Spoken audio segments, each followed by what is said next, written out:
16 আর 26-এর জন্য সুন্দর দুইটা চমৎকার শট দেখবো। আশা করছি আপনাদের ভালো লাগবে। মনোযোগ দিয়ে যদি খেয়াল করেন হিসাবগুলো বুঝতে পারবেন সুন্দর করে।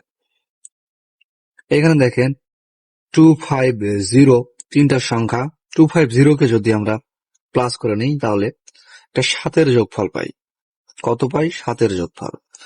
পরবর্তীতে আবারও দেখেন 324 কে যদি প্লাস করি 3 3 আর 2 5 5 আর 2 7, এখানেও একটা 7-এর যোগফল পাই।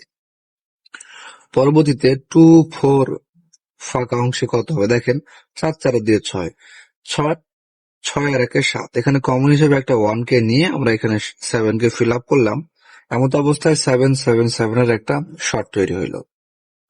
পরবর্তীতে যদি আবারও আপনারা খেয়াল করেন দেখতে পারবেন আবারও এখানে 755 অর্থাৎ 5 5 আর 5 10 10 আর 7 17, এখানে একটা 7।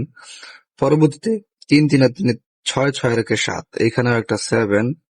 তারপরে দেখেন 6 6 এবং কত হবে দেখেন 6 6 12 13 14 15 16 17, এখানে একটা 5 কে নিয়ে এখানে 7 কে ফিল আপ করলাম। তাহলে দেখেন এখানে 7 7 ফিল আপ হয়েছিল, এখানেও কিন্তু 7 7 ফিল আপ হইলো।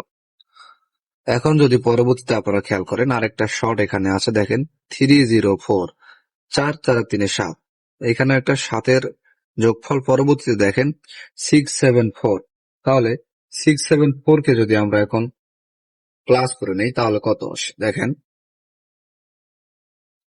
কোথায় দেখাইলাম এই যে 674, তাহলে 7 7 আর 6 13 13 আর 4 17, এখান থেকে একটা 7-এর যোগফল। তাহলে এখানে কত হবে অনেকেই বুঝে গেছেন। এখানে কমন হিসেবে একটা 7 কে পাই এই যে 7 7 ফিল আপ করার জন্য। তো সেই ক্ষেত্রে দেখেন 6 6 4 10 10 যেহেতু আছে এখানে একটা 7 কে নিয়ে এই 7 কে ফিল আপ করবো। তাহলে আগামী 16 আর 26-এর জন্য 16 আর 26-এর জন্য একটা কমপ্লিট সেট আমরা পাই। সেটা কত 517। তো আসলে 16 আর 26-এর জন্য 517 আপনাদের কাছে কেমন অবশ্যই আমি জানতে চাই। কমেন্ট বক্স খোলা আছে, কমেন্টস করবেন এবং যারা নতুন আছেন ফলো দিয়ে পাশে থাকবেন বিভিন্ন টিপস ফ্রিতে পাওয়ার জন্য।